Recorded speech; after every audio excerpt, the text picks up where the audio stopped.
जय श्री महाकाल सगळ्यांना. सकाळच्या ब्रेकफास्टची सुरुवात मी अशी केलेली नाही, तर हे मी खाल्लेलं नाही आहे अजिबात आणि बघितलेलं सुद्धा नाही. मी पनीर रॅप घेतलेला. दुपारच्या जेवणात पनीरची भाजी आणि चपाती खाल्ली, पण मी शूट करायचं विसरले.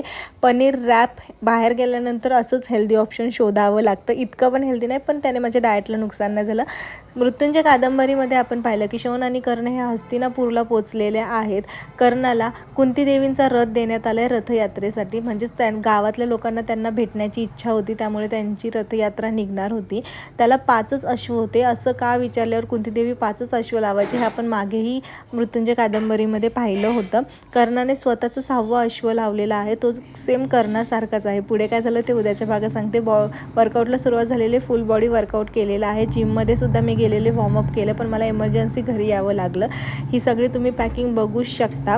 ही सगळी पॅकिंग कशासाठी, आपण कुठे चाललो हे येत्या 2 दिवसात तुम्हाला कळेलच. तोपर्यंत बाय, भेटू परत उद्या. बाय.